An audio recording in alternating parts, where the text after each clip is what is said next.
Versatile Mage. Chapter 144 Spirit Wolf. Luo Song, you're here. Come and sit by the side. The bald examiner stood up from his place and grinned. The bald examiner walked up to Luo Song and whispered, "You brat, why did you leisurely come to Pearl Institute, and even want to contend against a summoning elemental student? What's the matter, Uncle Lee? You already know the situation with me." Luo Song had a carefree expression. It appeared that he was determined to win. Examiner Lee walked back to his place and glanced at Mo Fan, who was already prepared. The old professor wearing thick glasses was also judging Mo Fan. When he realized Mo Fan hadn't brought anything with him, he casually asked, "You didn't prepare any auxiliary equipment?" The old professor had deliberately postponed the test for a week.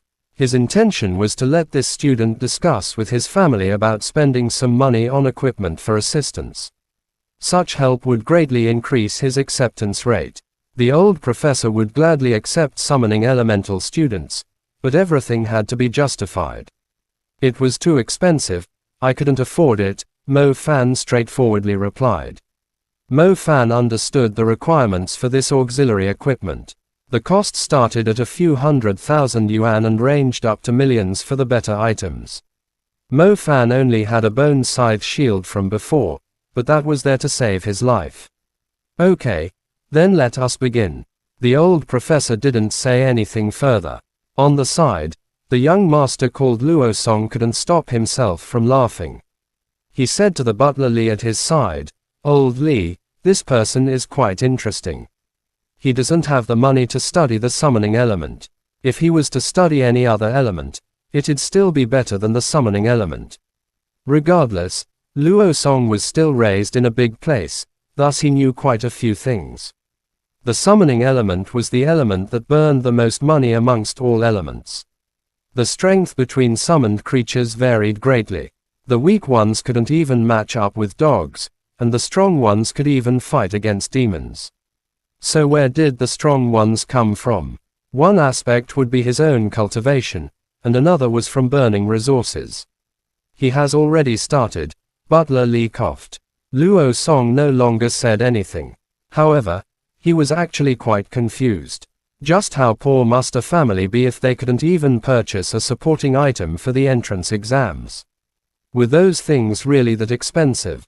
Mo Fan had already closed his eyes as he began to slowly connect the stars in his summoning stardust.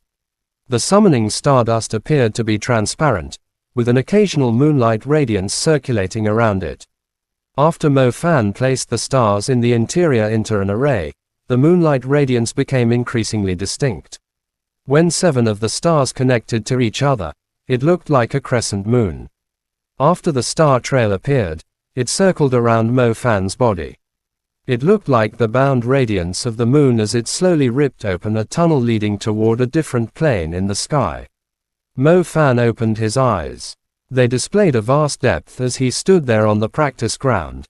His spirit seemed like it had traveled to a different, mysterious plane. A moon-colored dimensional door was located at the end of a black tunnel. Mo Fan felt as though he had instantly bumped into an incredible garden of immortal peaches through a narrow, pitch-black cavern. A completely new continent had emerged in front of him. It was like a mirage, as what seemed to be right in front of his eyes was actually relatively far away. Like a dream, he felt like a god as he quietly watched the scenery of the dream. "Don't forget to use your intent to subdue the creature of your choosing." The voice of the old professor suddenly echoed around him, reminding Mo Fan, who was still entranced. Mo Fan was also very clear that the amount of time his intent could remain in this summoning plane was very limited. If he didn't quickly lock onto a creature that he wanted to summon, then this summoning would be considered a failure. As he willed his intent to move, Mo Fan could feel himself flying past the new dreamland. Those creatures that were quickly galloping through the fields were instantly left behind by Mo Fan, so far behind that they could no longer be seen on the horizon. Woo! Suddenly, a blue shadow sitting atop a tall, secluded mountain raised its head and howled into the dark skies. Mo Fan glanced at this spirit wolf, his face filled with joy. "It's you," His intent turned into an incorporeal rope as it fell down on the defenseless spirit wolf. As he reinforced his intent and pulled, the binding rope quickly broke off. However, Mo Fan's spiritual imprint had already begun to crawl into the forehead of the spirit wolf. He wanted to leave a communication bridge between the summoned beast and the summoner in that area. This spirit wolf refused in the beginning. However, once the sun rose, there was suddenly an indescribable mental attack toward him. You have to be friendly. Remember, you and the summoned creature are not a master and slave. You are using the energy of the dimensions to request their help from the other planes to come and assist you in your battles. Thus, you need to reach a consensus with the creature, and not forcibly enslave it. The old professor clearly seemed to be a very good teacher. Even if Mo Fan still hadn't entered the university, he still promptly assisted Mo Fan in the process of subduing the creatures. Mo Fan realized the old professor's intention, thus he did not excessively force the second spiritual imprint. Every time you try to insert a spiritual imprint onto a summoned creature, it uses up a large amount of magic energy. Even though Mo Fan's current summoning Stardust was at the 3rd level, he still could not fail the branding too many times. According to what Tang Yu had said, once the spiritual imprint successfully appeared on the body of the wandering creature, it meant the summoning was successful. The first spiritual imprint was clearly a failure, probably because Mo Fan had turned his intent into a rope, attempting to abduct the wolf. The second time, Mo Fan turned his spiritual imprint into a gentle radiance as he softly sprinkled it over the body of the spirit wolf that was still somewhat resisting him. As expected, this guy was amenable to coaxing, but not coercion. A few moments later, the spiritual imprint appeared on the forehead of the spirit wolf.